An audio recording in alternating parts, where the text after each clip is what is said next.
Terima kasih, pemirsa masih bersama kami di program Talk Show. Kita membahas masa depan pendidikan kebencanaan di Aceh bersama Pak Dr. Andes Ansari, Kepala Bidang Pendidikan Dasar Dinas Pendidikan Aceh.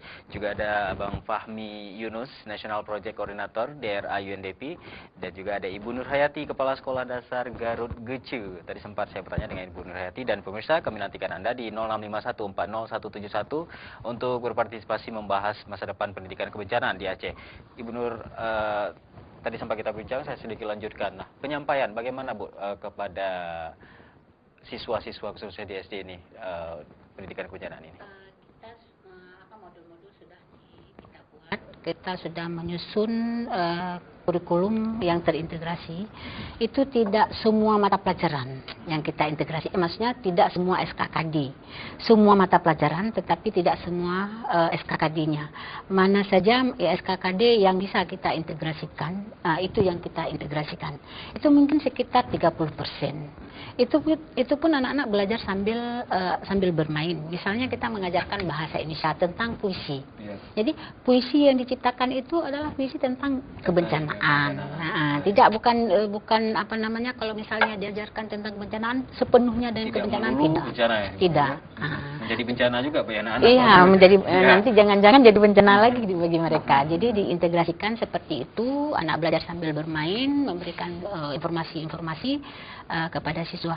Bahkan kalau siswa nanti lebih senang mereka dalam belajar pelajaran bahasa Indonesia atau pelajaran IPA. Kalau misalnya kita belajar tentang kebencanaan, kalau misalnya kesenian SDK, itu mereka menyanyi. Ya, menyanyi kalau misalnya kalau ada gempa lindungi kepala sambil apa namanya, sambil bermain. Nah, kalau ada gempa nanti bagaimana? Jadi nanti diskusi anak-anak lagi. Baik. Sudah sejak berapa lama Bu dilaksanakan untuk khusus SD Garut Gece? Kita di Garut Gece itu kita mulai sudah 2009 itu. Yang sebenarnya sebelum itu juga kita sudah mulai memberikan, hanya sekedar tidak mengikuti apa namanya kurikulumnya. Karena ini kan sudah ada kurikulum yang integrasi.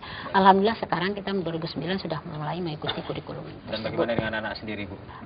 Sangat senang, alhamdulillah. Senang anak-anak kita memberikan itu. Kemudian mereka juga bahkan kadang-kadang, Bu, kemarin ada gempa kita nggak nyanyi ya, dan seperti itu. Jadi kadang-kadang anak-anak kan waktu itu masih merasa panik. Jadi di saat kita memberitahukan, nanti kita buat jalur evakuasi. Ini kalau ada banjir misalnya dari sini banjirnya bagaimana, nanti kita buat jalur evakuasinya. Terima kasih Ibu. Saya beralih ke Pak Ansari. Pak Ansari, ini diintegrasikan ke kurikulum, ke sekolah ini ya. Banyak yang beranggapan ini dimasukkan kembali ke kurikulum sekolah, kemudian berbagai hal lain seperti Polmas dan lain sebagainya juga dimasukkan. Bagaimana dengan bagi siswa sendiri melihat siswa SD sendiri, apakah itu tidak menjadi beban kemudian terlalu banyak kurikulum yang dimasukkan, menambah beban bagi siswa itu sendiri? Baik, kalau kita melihat dari jumlah banyaknya muatan-muatan yang dimasukkan dalam pelajaran pokok, terutama ada muatan lokal, kemudian ada pengintegrasian kebencanaan, ada pengintegrasian masalah lingkungan dan sebagainya. Ini kalau kita lihat secara sepintas seolah-olah menjadi beban. Padahal kalau kita coba telusuri secara mendalam, ini sangat tergantung bagaimana inovasi guru. Jadi sebuah konsep, sebuah menu, jika dikemas dalam bentuk yang sangat komplit, yang cukup banyak, jika yang mengemasnya adalah guru dengan menggunakan inovasi-inovasi sistem pembelajaran, kami pikir ini tidak menjadi sebuah hambatan, bahkan akan menjadi sebuah yang menyenangkan. Misalnya kita ambil contoh saja, misalnya guru sedang mengajar olahraga. Olahraga itu kan pekerjaan yang bergerak, meloncat, apakah main bola kaki, main voli dan sebagainya. Itu sebenarnya kalau guru tersebut mengajarkan dengan sistem-sistem, mengintegrasikan, seandainya lagi bermain terjadi sesuatu, apa yang harus kita lakukan? Makanya saya pada sebuah kesempatan diskusi dengan orang ini sering bahwa untuk mengajar sebuah materi pelajaran, mengintegrasikan sebuah konsep pembelajaran tidak mesti mengajar dalam bentuk teoritis. Misalnya materi kebencanaan. Kalau kita lihat yang paling kontekstual dengan kebencanaan, misalnya ada kegiatan ekstrakurikuler, misalnya pramuka, ada kegiatan palang merah PMR atau sering dikenal dengan UKS kalau tingkat SD. Kalau UKS ini adalah sebuah kegiatan kesehatan yang dilaksanakan jika terjadi misalnya terjadi kecelakaan kecil. Kalau seandainya kecelakaan kecil disebabkan oleh sebuah bencana, ini diintegrasikan, dipadukan dengan model-model penjabaran dalam bentuk ekstrakurikuler, karena anak-anak pada prinsipnya lebih senang mengambil ilmu dari bermain. Jadi sambil bermain dia dapat ilmu. Ini konsep-konsep ini yang kadang-kadang sering saya memberikan semacam ilustrasi kepada guru, tidak mesti sambil mengajar, tapi boleh sambil bermain. Bermain yang positif. Karena di dalam konsep pembelajaran yang aktif tidak selalu mengajarkan teoritis. Bahkan di dalam inovasi guru, taman sendiri harus dijadikan sebagai laboratorium, tempat anak-anak belajar. Bergerak, berjalan, kemudian bermain, itu juga merupakan sebuah proses pembelajaran. Tapi bagaimana guru itu mengemas? Misalnya dengan membuat semacam lembaran, anak-anak mengisi berapa kecepatannya. Dia sudah bisa untuk menghitung berapa kecepatan dalam fisika, atau untuk melihat kalau seandainya terjatuh luka, apa yang harus dilakukan. Item-item itu yang menjadi sebuah inovasi yang siswa tidak merasa bahwa kita sudah memasukkan muatan-muatan seperti itu. Mungkin konsep fun learning begitu Pak ya. Dan inovasi dari guru ini termasuk juga yang mungkin di awal tadi ada Bapak sebutkan training bagi guru sendiri, itu juga diberikan kepada guru untuk mengolah inovasi ini pada trainingnya. Kalau training yang kita lakukan selain materi yang pertama apa itu masalah kebencanaan, tentu di dalam training itu sendiri terjadi permainan. Misalnya guru yang di training ini ada sebuah permainan apa misalnya. Jadi dalam permainan ini adalah penuh dengan permainan yang di dalamnya adalah muatan-muatan bagaimana teknis-teknis guru-guru ini pada saat mengajar. Begitu juga misalnya komite sekolah, apa yang harus dilakukan, sehingga adanya sinergik antara kepala sekolah, guru, komite sekolah, bahkan masyarakat di sekitar sekolah. Makanya pada saat awal sekali kita melakukan training kepada guru, itu ketua pemuda di kampung yang dekat dengan sekolah itu kita panggil. Kemudian Pak Keciknya kita undang. Kemudian komitenya kita undang. Jadi masing-masing ini berperan nanti. Jadi kita buat semacam simulasi di dalam pelatihan. Sebagai kepala kampung apa yang harus lakukan pada saat bencana, sebagai ketua pemuda apa, sebagai komite masyarakat apa, sebagai guru apa. Jadi ini kita kolaborasikan sehingga masyarakat di sekitar sekolah ini memahami benar bahwa menjaga atau mengatasi sebelum bencana ini lebih baik. Misalnya masalah banjir, apa yang harus dilakukan? Pembersihan selokan. Selokan ini akan bermanfaat, yang pertama lingkungan tertata, bersih, sehat. Artinya tidak hanya banjir yang akan ditimbulkan, setelah air tergenang pun tidak banjir, ini akan terjadi misalnya demam berdarah.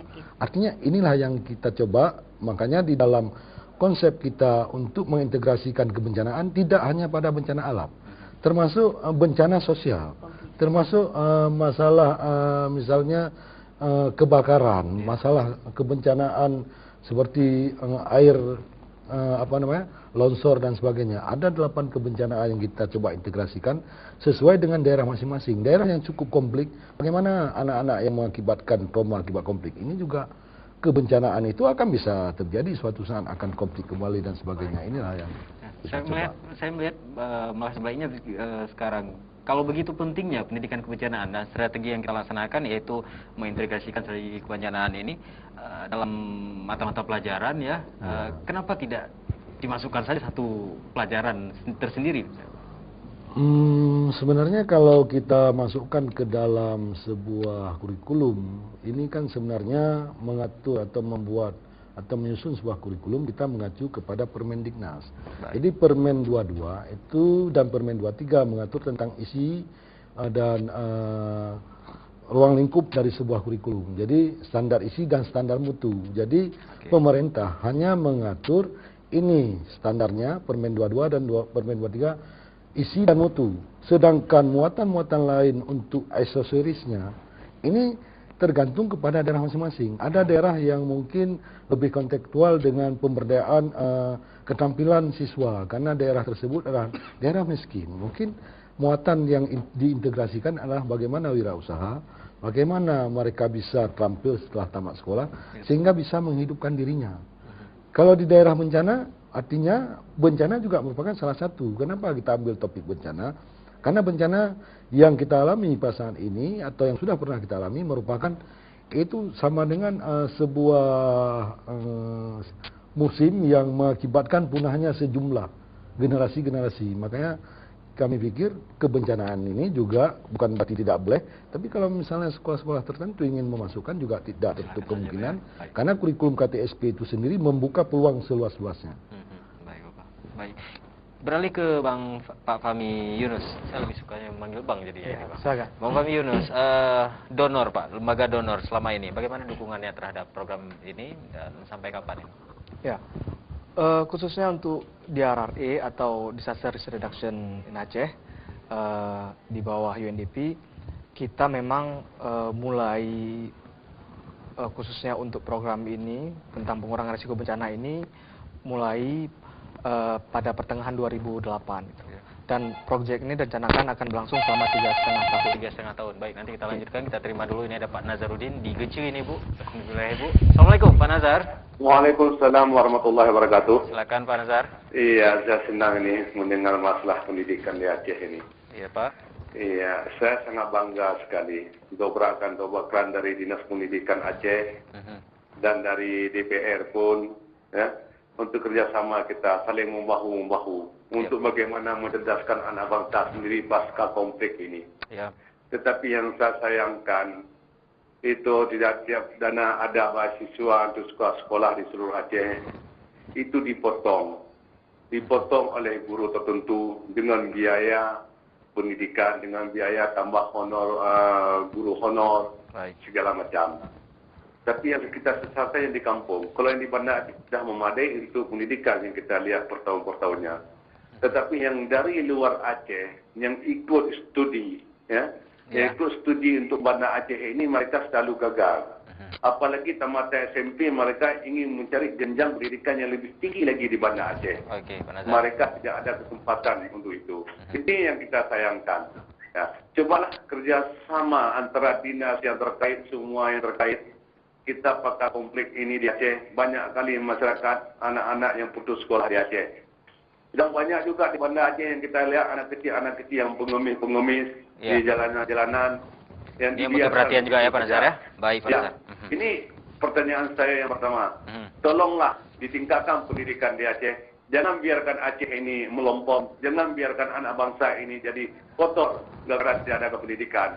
Itu aja yang saya mohon. Baik, terima kasih. Assalamualaikum. Waalaikumsalam warahmatullahi wabarakatuh. Terima kasih Pak Nazar atas partisipasinya. Mungkin untuk hal ini langsung sedikit dijawab langsung oleh Pak Asyari ini Pak. Baik, terima kasih Pak Nazardin.